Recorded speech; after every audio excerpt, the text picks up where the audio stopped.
Today will be talking about all things joint replacement surgery. And we have Dr. Daniel Markowicz here. He's an orthopedic surgeon at HSS, and I will hand it over to him so he can get started. I'm an orthopedic surgeon and I work with the Hospital for Special Surgery, and I'm based in Stamford, Connecticut. And today we're going to talk about joint replacement. And to do that, we first have to talk about arthritis. There are two main forms of arthritis. The one we're going to really be focusing on is osteoarthritis, which is really the wear and tear arthritis. That's different from what we call inflammatory arthritis. That's rheumatoid arthritis, lupus, psoriatic arthritis. But again, I'm going to focus on the more common arthritis, the osteoarthritis. So osteoarthritis, again, it's the most common form of arthritis.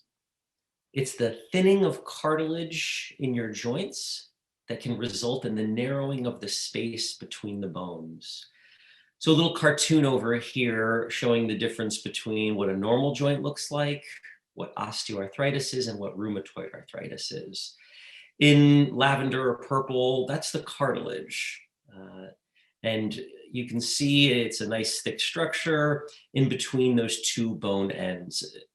The lining of the joint, there's that pink layer called the synovial membrane. That's the cells, or the layer of cells that produces the joint fluid to lubricate the joint.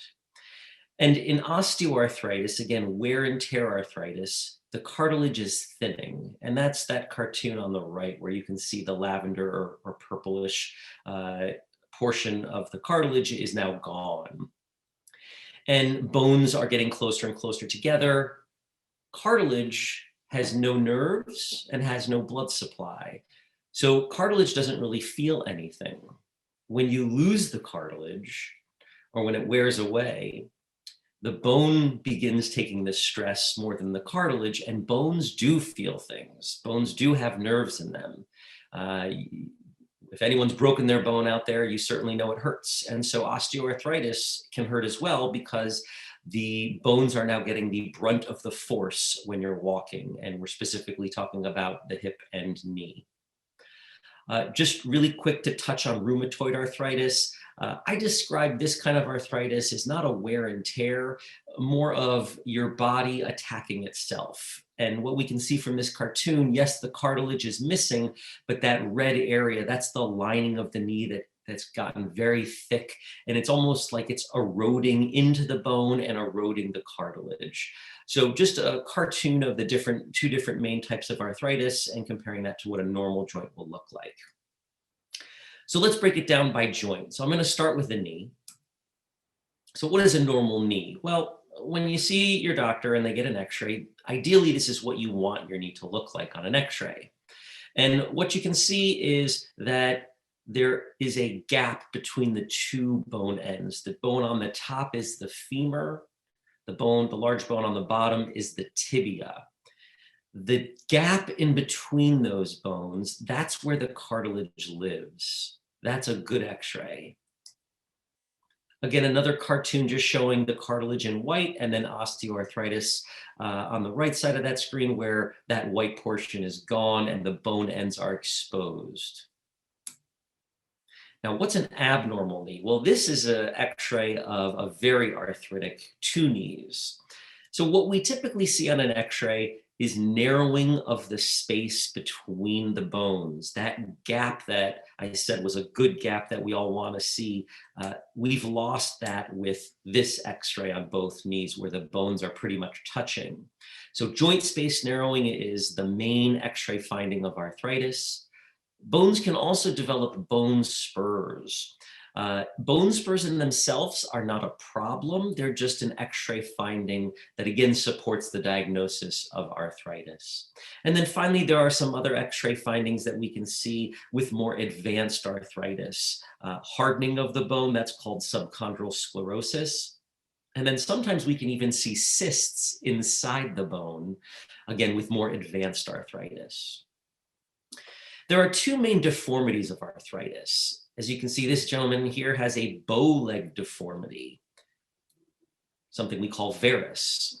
This gentleman here has a knock knee deformity, that's called valgus. And here's a cartoon in the center, a normal alignment, where if you took a line from the top of the hip where the ball and socket joint is and took that line straight down to the middle of the ankle, it would intersect the center of the knee. That's normal alignment. Then you've got the bow leg variant. That's when the cartilage wears down in the inner portion of the knee joint. And then on the opposite side, the knock knee arthritis, that's valgus. That's where the cartilage is mostly lost in the outer portion of the knee. So what kind of symptoms come with knee arthritis? Well, pain is the main one. So pain can happen with walking, going up and down stairs, getting up from a seated position. And you can also have some loss of flexibility when you have arthritis. You can also develop crepitus or grinding and cracking of the joint. And then finally, when there's a more significant deformity, you can have some instability in the joint. So what are our treatments of arthritis? Well, we don't just jump right into surgery. I always recommend that my patients undergo some form of non-surgical treatment because sometimes non-surgical treatment is all that's necessary. So let's walk through each of these, starting with the least invasive to the most invasive. So non-surgical treatment of weight loss. So the only thing that can slow the process, slow the wear and tear of arthritis is weight loss. Every pound on the scale feels like 3 to 4 pounds to your knees. So a little weight loss can go a long way. It won't stop arthritis, but again, it can slow the rapidity with which your cartilage wears down. And the analogy I give to my patients is if you take two different cars, a minivan and a Mini Cooper, with the same tires on both cars, and you drive them across the country a couple times, flip the cars over, then look at the tire treads. The heavier car, those treads will have worn down more than the lighter car. So again, weight loss is a great way to start decreasing the pain from arthritis. Medication. So non-steroidal anti-inflammatories are another first-line treatment. And what those medications do is help decrease the inflammation which is associated with arthritis. Now, it's important to understand that arthritis, when you develop it, is here to stay. It's not going to disappear with a medication. The medication is meant to fight the flares of inflammation that can come and go over time. If you have arthritis, your knee is unlikely to be always inflamed. You'll have some good days, good weeks, bad weeks. During those inflammatory times, anti-inflammatory medication can be quite helpful. Other non-surgical treatments, what I call nutraceuticals, glucosamine, chondroitin. As of today, there are very few, if any, orthopedic surgeons who would really push these nutraceuticals as a viable treatment. And the reason is that there's no good study that supports that they're any better than a placebo. I don't encourage my patients to use them, but I don't deter them either if they are interested in trying it. And I think it is worthwhile to try anything non-surgical because even a placebo effect, if it works, why not? But these medications can be expensive. And so what I recommend is that if you are going to try them, take a daily log while you're on this medication and do it for a month and rate your pain. After that month, stop it. Rate your pain for another month. Compare them. Did you find that there was less pain while you took these medications? And if so, then by all means, continue taking them. But if you didn't see any difference, then clearly they're not making a difference. Save your money. Physical therapy. So physical therapy is an excellent treatment for knee arthritis. It may not fix the arthritis and make it go away. However, it can improve your motion, increase your strength, improve your walking ability, and also decrease pain. Now, even if it doesn't achieve all of these goals, or if you achieve some of these goals, but you're still having pain, Physical therapy is something that we often recommend before our patients undergo surgery so that they can prep their knee or hip for the upcoming operation and the necessary therapy after surgery. And studies do show that patients who prepare more for surgery with regards to therapy recover more quickly, and also they just do better all across the board.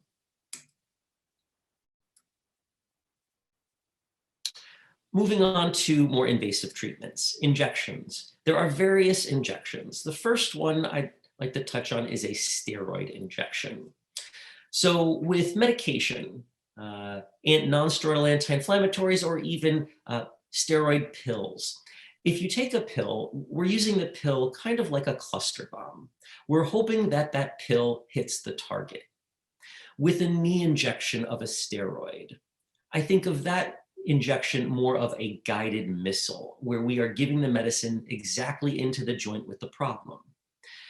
Now, injections do have their risks, albeit very mild, very low risk. Things to think about when getting an injection: they should not be given closer than 4 months apart. So if you get an injection, you really shouldn't get another one until 4 months has passed. And the reason is that giving these injections too close together can be more detrimental than helpful to the health of your cartilage. One other consideration that I like to discuss with my patients regarding cortisone: if you are thinking more seriously about knee replacement or hip replacement surgery prior to getting an injection, keep in mind that we don't recommend that you proceed forward with surgery until 3 months have passed since your injection. Reason is that if we do a knee or hip replacement within 3 months of your cortisone injection, a study showed that there was a slight increased risk of infection associated with that surgery. So therefore, we like at least 3 months from the injection to undergoing surgery. Now, moving on from a cortisone injection to another kind of injection, a gel injection. So gel injection, also called hyaluronic acid or viscosupplementation, we can think of it as a lubricant for your knee. The analogy I give is motor oil for your joints. There are different companies that make this. There's a single shot, there's a 3-shot, there's a 5-shot, meaning 1 shot per week for 3 to 5 weeks. In my experience, I've not found one better than the next. I tend to lean on the single shot. I just think it's a little nicer, a little less difficult to have you come back multiple times. And in particular, in this time of COVID, the fewer times you are exposed to other people, the safer. So, but again, I haven't found one better than the next. Initial data on the gel injections were a little bit more optimistic, but follow-up studies have not been as good as the previous ones. It's still utilized as a treatment modality, but it's fallen out of favor with surgeons slightly. And cortisone really is still the #1 injection that we give. Finally, stem cell therapy, stem cell injections. At this point, I can't really recommend them because there really are not good, there are no good studies that support them. They are not covered by insurance and they can be extremely expensive. So I really do not recommend them at all. Now, what about acupuncture? I'm absolutely open to acupuncture. I'm open to anything that would help our patients feel better. So here you can see a picture of needling. This is also cupping. There's many different modalities. And important thing to know about acupuncture, don't expect miracles after a session of acupuncture. Most acupuncturists will tell you that it will take 5 to 6 sessions before you'll see some more long-term improvements. So if you're open to it, I think it's worth a try. Now, moving on to surgical intervention. There are 3 surgical interventions that we lean on for the treatment of arthritis. Starting with arthroscopy, which is a surgery where small holes are made into the knee, tools are placed into the knee joint, and essentially, in layman's terms, it's a clean-out procedure. Now, it's not a great treatment for arthritis, and studies don't really support this as a long-term treatment for arthritis. It's something I consider for my patients if they have arthritis, and there is a meniscus tear. Arthroscopic surgery does best for meniscal tears, not just arthritis on its own. It's a temporizing procedure. So if I have a young patient or someone who just can't take the time or isn't ready for whatever reason for a full joint replacement, this is a stepping stone that could give them a couple years before they throw in the towel and push forward with the surgery that will fully treat their arthritis problem. Moving on to replacement. So partial knee replacement and total knee replacement. Partial knee replacement replaces only 1/3 of the knee. There are different types of partial knee replacements. You can replace the inner portion of the knee, you can replace the outer portion of the knee, and you can even replace where the kneecap rubs up against the knee. It's an excellent operation. You save all the ligaments in the knee and you save the good parts of the knee. And I always tell my patients, if I feel they're a candidate for a partial knee replacement, why would we throw the baby out with the bathwater? If 2/3 of your knee looks perfect, let's keep it. Let's just get rid of the bad portion.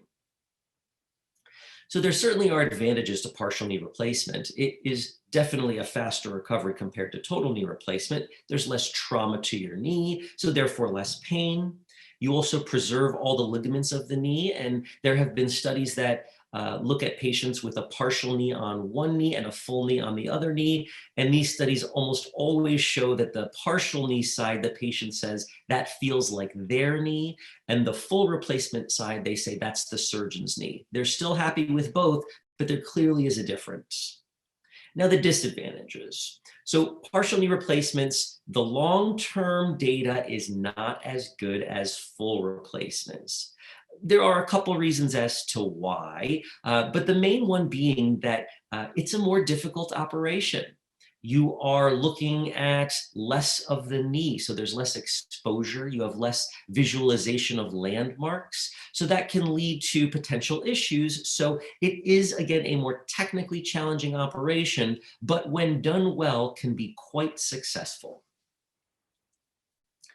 Now, what do all these famous people have in common? Well, they all have total knee replacements. It is a very common operation. There are hundreds of designs worldwide. I would not waste your time getting into the mud of what kind of knee replacement you should have.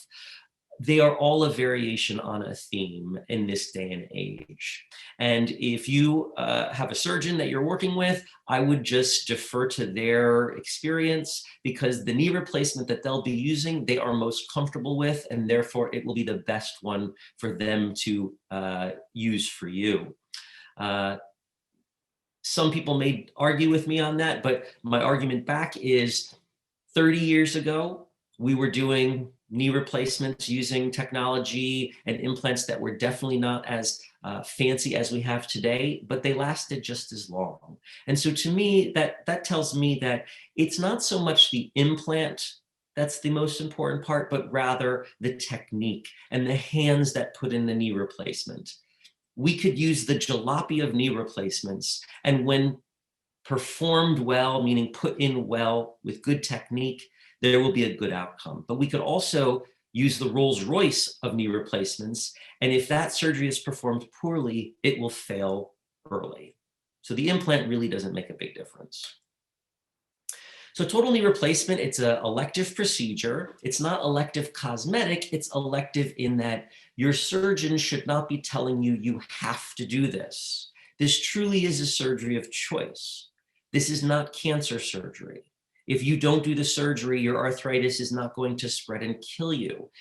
This is a mobility operation and a quality of life operation. So that's why you, as the patient, you are the one that ultimately should make the decision if you'd like to undergo surgery. There are good long-term outcomes. 90 to 99% last 10 to 23 years. This is an X-ray of a knee replacement. In bright white is the metal component of the knee replacement. In gray is the bone. Typically, these implants get glued to the bone with special bone glue. The gap that's in between those two bright white pieces, That's the plastic. And that is like your new cartilage of your knee. And now we'll move on to the hip. So the hip is a ball and a socket joint. Just like with the knee, there should be in a normal hip on an x-ray, a gap between the ball and socket. That gap is filled with cartilage. That's a good thing. Now, same thing with the knee. An abnormal hip on an x-ray is when we lose that gap and the ball is now grinding up against the socket. You can also develop these bone spurs. And you also have that hardening of the bone called sclerosis. And you can sometimes also get cysts inside the bone. Again, that typically happens with more advanced arthritis. Symptoms, very similar to the knee, just in a different location. The location of your pain is going to be more in the groin for your hip, getting up from a seated position, walking, stairs, getting in and out of the car. You can also have decreased motion with your arthritis. And there can also be some grinding or cracking, something we call crepitus. So what are the treatments? Well, very similar to knee. Weight loss, again, every pound feels like 3 to 4 pounds to your hips and knees. Less pressure is going to lead to less pain. We can use assistive devices like a cane, crutches, or even a walker to decrease stress on those joints as we're walking. Medication, non-steroidal anti-inflammatories. There can be steroid medication, prednisone, pain medication. Now, this is something I really don't like to utilize before surgery. Reason is that patients who come into surgery already on pain pills, we struggle more after the operation getting control of their pain. And also those patients tend to stay on pain medication for a longer period of time. So for that reason, we really try to avoid using pain pills before surgery. And then finally, I touched on the nutraceuticals. Again, no data at this point really supports them in any double-blind studies. But if you're open to it, it's worth a try. And again, take a log, take a diary of how you're feeling so that you really know, is it helping you or is it not helping you? Physical therapy, I would say that physical therapy for the hip, I recommend for mild and moderate arthritis. I think it's difficult to do physical therapy when you have more severe arthritis. From my experience, when you have more severe arthritis, physical therapy tends to aggravate the hip joint. So again, mild and moderate arthritis could be helped with some focused physical therapy. Again, acupuncture can lead to reduced pain and inflammation, and if you're open to it, anything's worth a try. Invasive treatments. So just like with the knee, you can have injections into the joint. So steroid injection, this is an x-ray of a needle being directed into the hip joint. This is something that is typically done by either an interventional radiologist or a pain management specialist using x-ray or ultrasound guidance. The hip joint is a deep structure, so blindly sticking a needle, hoping that it would get into the ball and socket joint is unwise, which is why we typically refer our patients to the interventional radiologist or the pain management specialist to have this procedure. Here, what you can see again is that needle up against the ball and that dark fluid kind of going towards the bottom of the ball. That is dye to confirm that the needle is in the joint space, and then the steroid injection is given. Now, gel injections, viscosupplementation, hyaluronic acid, that's that thick viscous-like fluid that I discussed that we give as a treatment for the knees.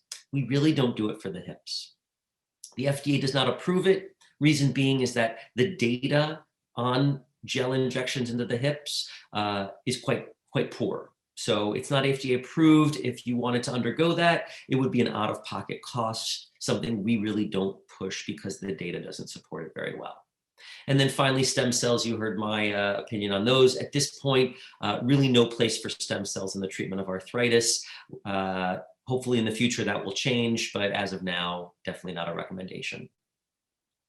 Now moving on to the surgical treatment of arthritis. These famous people all have total hip replacements. So very common operation. Interestingly, the first hip replacement was reported in the 1880s. That colorized picture on the top was what the world looked like. I cannot even imagine agreeing to undergo surgery when the world looked like that. And amazingly, the material that was used was glass. So you can imagine how that went. It took to the 1950s and early 1960s before things really started to move forward with joint replacement. And that's because of advances in material processing, fixation, meaning holding the implants to the bone, and then also creating the ultra clean surgical theater. That picture on the bottom is from the 1890s. Obviously, things are very different in the operating room now, but infection is a very big concern, and having a clean surgical theater, having antibiotics is really critical to minimizing that terrible potential complication. At this point, an estimated 1 million joint replacements or hip replacements are performed around the world. It's the #1 most successful elective surgery in medicine, period. This is a picture of what a typical hip replacement looks like. You have a semicircle, which is called the acetabular cup, that goes into the pelvis. It has a rough outer surface. What happens is a cheese grater-like device removes whatever cartilage and a little bit of bone that's present in the socket of your pelvis. After removing that bone and cartilage, a metal implant gets wedged into the pelvis. Over time, the bone grows into the cracks and crevices of that metal component. Within that metal component will be a plastic liner called the polyethylene insert. Think of that as your new cartilage. Then there's the portion of the hip replacement that goes inside your femur, your thigh bone. Again, that typically is an implant that is a rough implant that gets wedged into the bone. For patients who are a little bit older, for women 75 and up, or anyone who has osteoporosis or weak bones, we will use a femoral implant, an implant that goes into the thigh bone. We will use bone glue, so we won't be wedging it into the bone. Reason being is that there's a higher risk of the bone breaking if we don't use glue in weaker bone or osteoporotic bone. And again, #1 most successful elective surgery in medicine. Everyone has a thumbs up after hip replacement. It truly is the treatment of choice for advanced arthritis, patients greater than 50 years old, and those patients with pain and limited range of motion that is unrelieved by non-operative treatment. So again, what we do, we place in blue, this is the metal socket. There's a plastic liner on the inside. We cut the bone at what's called the neck of the bone, and then we open up the medullary canal of the femur and place in light blue the femoral implant, and you can see that ball articulating in the new socket. Here's just another cartoon showing the silhouette of the metal within the bone. And then finally, here's an X-ray showing what that looks like, ideally after surgery when you see your doctor in their office. Now, activity after joint replacement.